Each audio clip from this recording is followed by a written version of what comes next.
Hello दोस्तों, मत्स्य पुराण के अनुसार राजा सत्यव्रत और उनकी प्रजा को भगवान विष्णु ने सुरक्षित स्थान पर मतलब पहुंचाया था और फिर भगवान विष्णु अंतर्ध्यान हो गए।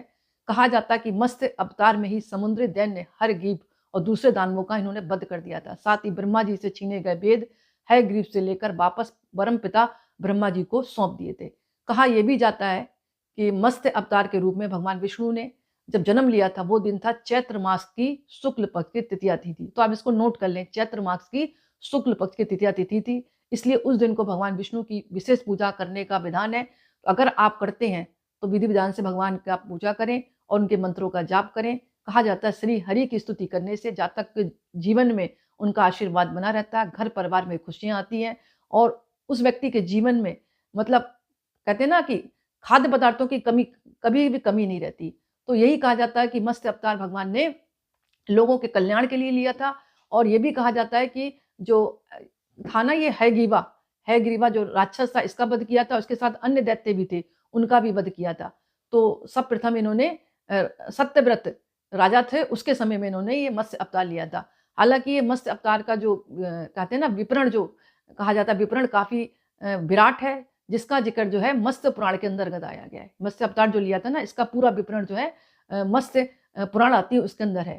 तो मेरा कहने का मतलब है ये छोटी छोटी बातों की हमें नॉलेज होनी चाहिए कि भगवान मत्स्य अवतार के रूप में क्यों आए थे।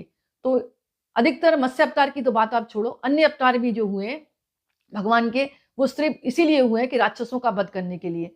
तो लोक कल्याण की भावना से भगवान विष्णु ने समय समय पर धरती पर भी जन्म लिया है और जरूरत पड़ी तो उन्हें पाताल लोक तक भी गए। तो भगवान का कर्तव्य ये बनता है कि भगवान जो है अपने भक्तों को और जो प्रजा हमारी है उसकी मतलब अच्छी तरह रक्षा करें। तो ये आपको नॉलेज होनी चाहिए, इसलिए मैं छोटा सा ये वीडियो आपके सामने शेयर किया। वैसे कि कहा जाता है कि भगवान विष्णु के ही सारे अवतार हैं। जब भी धरती पर प्रलय हुई या आतंक बढ़ गया या खून खराबा हुआ तो अब उस समय जो है भगवान विष्णु ने ही अवतार लिए। और अब आने वाले समय में कहा जाता है, कलयुग में भी कहा जाता है कि कलयुगी भगवान जन्म लेंगे, वो भी भगवान विष्णु का ही अवतार होगा। और भागवत गीता में भी जिक्र है कि जो अवतार होगा वो संभल जगह से होगा। तो दोस्तों छोटी छोटी नॉलेज हमें पता होनी चाहिए और इसके बारे में हम ताकि अपने बच्चों को भी हम ज्ञान प्रदान करें। और इस दिन जो जैसे कि मैंने बताया कि चैत्र मास की शुक्ल पक्ष की तृतीया तिथि में इन्होंने मत्स्य अवतार लिया था। तो बच्चों को भी पता होना चाहिए कि चैत्र मास की शुक्ल पक्ष की तृतीया तिथि को किसका जन्म हुआ था।